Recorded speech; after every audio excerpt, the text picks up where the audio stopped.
My ex-wife had rules for the household. Trash goes out on Thursdays and the dishes need to be done. And guess what? I didn't follow them, and shocker, this did not end well for me. The same thing can be said for my trading. I used to ignore all my rules. Now, this video is not going to help you win your ex back, but it will help you win at trading. Because here's the thing, winning at trading isn't about knowing more than everyone else. It's not about more indicators. It's not about staring at a screen for 12 hours a day. It's about knowing exactly what not to do. The biggest thing that ever helped me in my life was knowing exactly what I didn't want to be when I grew up. And that's sitting in a cubicle where the only joy in my life was Gene Fridays. And guess what? There's more to life than Gene Fridays. So today, I'm going to show you exactly how to win at trading, real facts, real rules from a 7-year vet of the game. Let's get into it. How to win at trading. Trading is a game. You probably heard people call it a video game, like Call of Duty or Fortnite, whatever you're into. Or maybe Jalen Hurts, the absolute GOAT of football, aka the Eagles quarterback. If you know, you know. But trading is a game. And all games are played with rules. You can't just willy-nilly do whatever you want in football. There's rules. They line up at the offensive line. They throw the ball at certain times. They can run it. They can't just keep playing forever. In Fortnite, if you die, you go back to the bus, back to the battle bus. In Call of Duty, you die, you respawn. In baseball, there's rules. Only one person can hit at a time. You can't have 10 people. In soccer, there is rules. And that's the thing. People think that there's no rules in trading, or they say they have rules, and they don't actually follow them. Rule number 1, the trend has hands. And what do I mean by hands? There's this meme right here where this guy's, okay, I'm going to fight the trend. And damn, the trend got hands. Because he realizes it is not worth it. It's very tiring. Therefore, you only trade with the trend. You are not smarter than the trend. You do not know when the top is, and neither do the market makers. You do not know. No one knows. Anyone that's telling you they know is lying, because the trend is probability. The only thing you can go off of when it comes to trading is previous data. You cannot predict the fortune, okay? Like a fortune teller cannot predict the future. Trend is probability. Think about it. If a stock is continuing up, the probability is it likely keeps going up. The only way it stops going up is if another force comes in and makes it go down. And when that happens, you're going to see a big red candle. There is no big red candles on the chart, therefore the trend is up. And lastly, the trend will humble you. I'm sure some of you, the last couple of weeks, we've had really big bearish days where the market goes down and to the right, and you're in here buying calls over and over again because you think it's going to bounce. It just goes to show you just proved my point. You are not smarter than the trend. I'm not smarter than the trend. I've been doing this for almost 8 years. Okay, well, about 7 years, but 8 years coming up soon. That is the thing. You're not smarter than the trend. Just follow it. Use it as your probability and ride the wave. The institutions at the end of the day control the trend. If they're buying a stock or they're selling a stock, all we want to do is join them. Which brings me to rule number 2.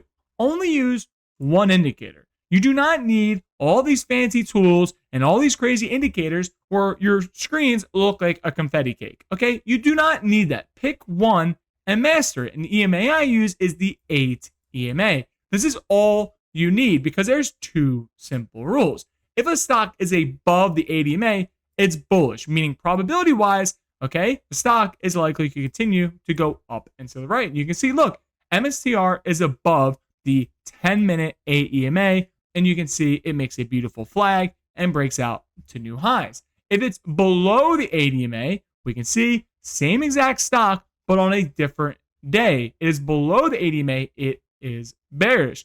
And the reason that I picked MSTR here is because MSTR is a volatile name.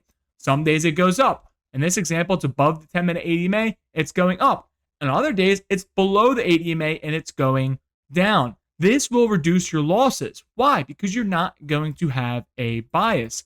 You are going to surrender yourself to the 8 EMA. If it's above, it's bullish. If it's below, it's bearish. And this is all you need. You do not need all these other fancy tools to tell you if a stock is going up or down. The trend is primary, not secondary. Rule number 3, high a day and low a day is not an entry. Oh man, okay. If I go back to my old trading self, like this is the number 1 rule I wish I followed sooner, okay? This is the high a day. Okay. And what traders do is they see the high day and like, oh, it must go higher. And they slap it. Okay. So you enter, let's say, right here. And you already know what's happening. Every time you seem to push buy, the candles pull back. It's because you're buying the high of the day. The high day is where you take profits. The people that entered down here are taking profits where you're entering. And what's happening? It slowly comes back to the AEMA. And what this causes is it causes you to panic stop out. If you find yourself taking 15% losses, 10% losses, or 20% losses, or even more, okay, sometimes I've seen 40%, it's because you're buying these high days or these low days. You're smacking the take profit area and you need to stop. I'm telling you, this one rule would almost, I can't guarantee you, but it definitely helped my trading overnight is just not buying the high day and the low day. Just wait. Because look, all that FOMO you had here at the high day, all that FOMO you had, well, where's that FOMO right here at the entry? Exactly. You can't answer that question. That is why you need to stop buying the high day. Rule number 4, and my favorite, most controversial, do not track win rate. Okay? Someone that has a 99% win rate is either a scammer or they're lying to you. And both of them do the same thing. It's all about risk reward. I don't care if I have a 20% win rate. I don't. It's much higher, but I don't care. It's all about risk reward. That is the only metric in the stock market that matters. People say, well, I want a 90% win rate scalping strategy. Cool. It's just a term for over trading. Scalping is a term for over trading. Trend riding is the only sustainable long-term trading system. Okay? Scalping for your 5 little points on ES is a huge waste of time because what happens is the brain is greedy because you get 5 points. You're like, well, now I want 15. Well, now I want 20. Well, now I want 25. And that's great if you're hitting all these trades in a row, but the laws of averages are going to catch up to you, and those 5 points are going to turn into minus 15, minus 20, minus 25. It is over trading. Trend riding is much easier and also makes more sense to the brain because risk reward is everything. All risk reward is how much will I make if I'm right and how much will I lose if I'm wrong. If you make more when you're right than when you're wrong, congratulations, you have edge. Because remember, trading is all about probability. High win rates and all these promises you see is all ego driven. These are all ego-based numbers. That is not going to survive in the market. Trust me, I used to have an ego in the market, and you can tell now that I don't have it anymore. And there's a reason for that. I'm trying to prevent you from finding out what that dark reason is. Rule number 5, no trade days are okay. Okay, some days there's just nothing going on. And that is okay. But the best part is if you maybe you have personal stuff going on, your ex-wife decided to call you back after your 55th email, right? All those type of stuffs, and you're just not in the right headspace. The best part is, and if you struggle with this, is remind yourself, trending stocks offer multiple entries. All the last month, all these names that had huge, big news days, almost all of them had continuation. Worry about catching the continuation, not slapping the day of the news. Because look, life happens. Maybe you didn't sleep well the night before. You have young kids, you're up every hour. Maybe the wife is sick or the husband's sick and you have to take care of them. That happens, but you don't want to trade on those days when you're not performing at your best. Some days, the market just grinds sideways, especially during the summer months. You'll just see absolute grind sideways with nothing going on. And you do not want to fall victim of, I have to make money every day. Because when that happens, you're going to have a horrible summer. We want to have a fun summer. Also, if you're struggling in this market, right, breaks are healthy. Taking a few days away from the screen will help reset your mind. Breaks are healthy. At the end of the day, you want to quit your 9 to 5 to work what? 8 to 5? That doesn't make a lot of sense. Take some time. Enjoy life. There's more to life than candles on the screen and numbers going up in a brokerage account. Do not just sit at your screens because you are afraid to miss the move. Some days that move doesn't happen. It doesn't come, and that's okay. The only reason you should be sitting at your screens and actively trading is because you're capitalizing on A+ setups. What is an A+ setup? Bearish outside days or bullish outside days. Those are the A+ setups, right? Your A+ setups are not an inside day scalp that you've been trying to hammer for 45 minutes and you can't seem to get any traction. And the only reason you're still sitting there is because you're trying to make back the money you lost on the previous 10 attempts. Do not do that, make sure you're capitalizing only on A+ setups. You can watch videos on my YouTube channel, but don't sit there because you're afraid to miss the move. Rule number 6, and I know I said the other one was my favorite rule, but this is by far the most important and critical to my success and your success going forward. And rule number 6 is journal everything. And I mean everything, okay? You're going to screenshot the daily setup. What caused this move to happen on the daily chart? What caused it? And classify it in your own words. What caused the setup to happen? The 10-minute setup. What was the 10-minute setup doing at that time? Was it flagging, forming a pennant? Did it make a large move? All those things. Screenshot it on replay mode, on TradingView, or however you do it. Screenshot it and put it in your journal. So you literally have your daily setup section, the 10-minute, and then you want to document where you entered and where you exited. Okay? And we're not talking sloppy entries and exits, exactly at what time you entered and exit. And then you have to justify it to yourself. If you're one of those traders that falls down the rabbit hole where you sell too early, where you seem to enter a little bit too early, justify it to yourself. Prove to yourself and your brain why you took it. Why did you take it? Because if it didn't work out, there's likely no justification. And if you exited too soon, there's likely no justification. What are those justifications? Is it on a level or an EMA? If it doesn't pass, I'm going to call it the Ellie sniff test. That's a bad entry. You need to fix that. And for the exit, did it break the trend? If it didn't break the trend, there's no reason for you to cut. So you need to justify it to yourself. Why did you enter and exit when you did? And these last 2 bullet points, well, mainly this one, is how did you feel in the moment?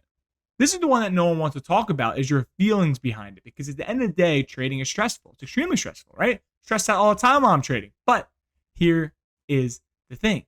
How did you feel in the moment? Were you nervous? Was your heart pounding in your chest? You feel your stomach drop or your hand shaking? Were you sweaty? How did you feel? What was going through your mind? Was it you trying to get back even? Were you want to hit a big trade? What was going on in your mind in the moment during the trade? This is going to help you because what you're going to see is, hey, you have a sweet spot in your contract size, right? So let's say it's 0 to 100. Well, if you buy 100 contracts, you start to panic. And if you buy no contracts, maybe you just don't make any trades. But maybe your sweet spot is those 50 contracts where it doesn't make you as anxious, doesn't make you feel as stressed. But as soon as you go over 50 and you're at 65, that stress starts to increase. So you know that you do not have the trading callus in order to take that amount of size. That is the difference. And that's what you're going to learn. And this is really where the growth comes from. But this is the hardest part where people don't want to be honest with themselves. It's just like a diary. It's a trading diary. It's important to have it because you need to know how you felt in the moment. And lastly, obviously, you want the result of the trade, whether it's a W or an L. I cannot stress to you how important it is to document every single trade that you take. Okay? It's extremely important because what you're going to see is you're building a database of what works well for you and what doesn't. There may be certain setups, like for me, right? I don't like trading like pre-market high to pre-market low on a rejection. I don't like that. I want big, dumb, lazy river type of price action. But maybe that's where you find your edge. That could be where you thrive, but you're not going to know that unless you document it. And you're going to sit there, and the biggest excuse I hear for not journaling is, oh, I journal it in my mind. Dude, you can't remember where you parked your car. You don't remember if you fed the dog, and you think you can remember all your trades? Stop it. And lastly, I'm going to leave you with a few thoughts. Trading is more about fixing what's broken than learning something new. It's more of improving what you already know than learning something completely new. If you fix what's broken, you don't need to learn something new. I truly believe everyone has the ability to become a profitable trader. Okay, look, if my dumbass can do it, you can do it. And at the end of the day, all I did is focus on what's broken. Was it my entries? Yes, my entries sucked when I first traded. Was it my exits? Yes, my entries sucked. Was it my setups? Yes, I didn't know what all-time high breakout is. I didn't know any of these things. So you start fixing what's broken rather than learning some crazy new strategy with all these different EMAs and fair value gaps and all, these gamma nodes or all the new hype, right? But all those things come in waves, and a lot of them are just fads. At the end of the day, when you trade the LE model, your entries are crystal clear and your exits are crystal clear. Why not focus on that? Because all these other tools and these strategies all require the same foundational element. So let's fix what's broken rather than learn something new. Before I go, Join the free community. So if you join the free community, I send a weekly watch list every single week. This name, we had 10 names on the list. CRWD, all the software names, all big swing setups that are all doing pretty well today. Other than the market sold off earlier, but can't go wrong. I literally send it to your email. It's free. All I need is your email so I can send you the watch list. Oh, and it gets even better. I trade live twice a week. Today we caught SPY puts. The other day we were shorting MSTR on all these names all at the same time. It was absolute mayhem. Oh, we actually longed MSTR today, funny enough. And go ahead, join. I trade twice a week. Great community. I mean, you got guys in there that pretty much live in there, always answering questions, sending videos to people. I'm active. It's a good time. Link down below if you want to join. Other than that, I hope you have a wonderful and blessed summer. More videos on the way.